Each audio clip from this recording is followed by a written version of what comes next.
nombreuses sources révèlent que le général-major Jamel K. Al-Medjdoub, qui est l'actuel patron de la Direction générale de la sécurité intérieure, DGSI, a été transféré en toute urgence vers un hôpital spécialisé, basé à Bruxelles en Belgique.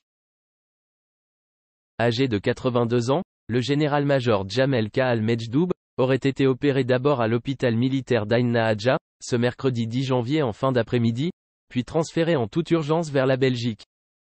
Ce transfert lui aurait sauvé la vie. Cependant, le général subirait toujours les effets dévastateurs de son AVC. Ainsi, son visage est paralysé, et même s'il demeure conscient, le patron de la DGSI algérienne aurait de la peine à parler. Le général-major Medjdoub est diplômé de l'école du département du renseignement et de la sécurité, DRS, à Alger. Il est aussi passé par l'école militaire française, Saint-Cyr, et par l'Académie des renseignements extérieurs du FSB russe. Il commence sa carrière comme ancien directeur des études au DRS, avant de se faire confier plusieurs missions en Iran, car il parle couramment le persan, ainsi qu'au Liban, au Pakistan, au Yémen, en Syrie et en France. De 2005 jusqu'à 2015, il avait dirigé la Direction générale de la sécurité et de la protection présidentielle, DGSPP.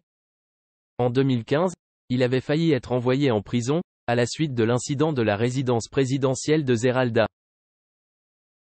En effet, dans la nuit du 16 au 17 juillet 2015, vers 4 heures du matin, des hommes ont tenté de s'introduire dans la résidence médicalisée du président Abdelaziz Bouteflika, sur le littoral ouest d'Alger. Ils se sont repliés suite au coup de feu de la garde présidentielle. Des rumeurs massivement propagées affirmaient que le président Abdelaziz Bouteflika avait échappé miraculeusement à une tentative d'assassinat.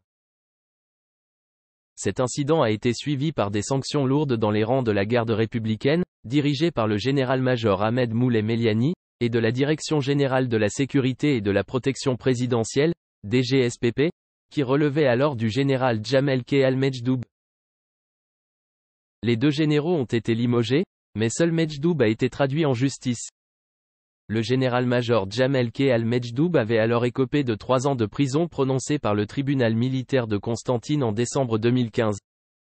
Cependant, il n'a pas été incarcéré et il a fait appel de sa condamnation. En fait, comme souvent en Algérie, cette affaire de l'attaque de Zeralda était un règlement de compte entre les clans de Bouteflika et du général Toufik. Il n'en reste pas moins que le général-major Medjdoub a connu une longue traversée du désert à cause de cette affaire. C'est le président Abdelmadjid Tebboune qui le rappelle au pouvoir à partir de mai 2022, pour qu'il réprime les militants du Irak, ce qu'il a fait avec succès, puisque les marches ont disparu. Toutefois, avec son âge avancé et ses problèmes de santé, il semble maintenant qu'il ne peut rester à la tête des services secrets algériens. Son remplacement semble donc devenir aujourd'hui une nécessité. Pour rappel, la DGSI est la principale agence et la plus puissante des services secrets algériens.